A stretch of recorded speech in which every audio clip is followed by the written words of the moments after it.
my daughter says this, and I'm sure she learnt it from some social media or something. She says, నేను నా phone చూపించి how is my phone అని అంటే, నీదన్నీ నావే, నావన్నీ కూడా నావే అంటది. Generally wives also say that, right? Everything that belongs to you is mine and everything that belongs to me is also mine. That is what women these days are saying. I don't know how correct it is. In my own family, మా సొంత ఫ్యామిలీలోనే ఒక example ఉంది. That girl, we got married, this boy got married to that girl. ఆ అమ్మాయి సంపాదిస్తుంది, ఈ అబ్బాయి సంపాదిస్తాడు. ఈ అబ్బాయి సంపాదించేదంతా కూడా రెంట్కు, ఫుడ్కు, దానికి దీనికి అన్నిటికీ ఖర్చు పెట్టేసిన తర్వాత ఆ అమ్మాయి దగ్గరికి వెళ్ళి అడుక్కోవాలి వీడు. 10 రూపాయలు ఇవే, 20 రూపాయలు ఇవే, బయటికి వెళ్ళొస్తానని అడుక్కోవాలి వీడు. ఈ అమ్మాయి ఏం చెప్తుంది అని అంటే, అదంతా నాదే, ఇది నాదే అని చెప్తుంది. దీని మీద నీకు హక్కు లేదు అని చెప్తుంది. ఎందుకు అని అంటే, ఇది నేను సంపాదించాను అని అంటది. మరి అది నేను సంపాదించాను కదా, అది మన కోసం సంపాదించావు అని చెప్తుంది.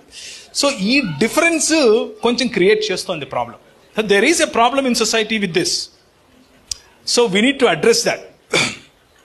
Biblical idea of finances is not that. పురుషుడు సంపాదించి పోషించాలి అని అంటే దాని అర్థం స్త్రీ సంపాదించి తన కోసం మాత్రమే ఖర్చు పెట్టుకోవాలని కాదు. అది కాదు దాని అర్థం. పురుషుడు సంపాదించి పోషించాలి అని అంటే సంపాదించే వారికి పురుషత్వాన్ని దేవుని వాక్యం ఆపాదిస్తోంది. Providers are considered as masculine. So if a women is providing, she is considered masculine in biblical point of view. And that is not bad, that is good. Both of you సంపాదించండి, both of you ఖర్చు పెట్టండి, both of you save చేయండి, both of you invest చేయండి, both of you give to the kingdom. అది bring your finances together and plan. మా ఇద్దరికి కూడా అలాగే ఉంది. She owns the company. ఆమె సంపాదన ఆమెకు ఉంది. She is independent. I don't have any say or control. నేను సంపాదిస్తాను, she don't have any say or control on what, but we both have agreements.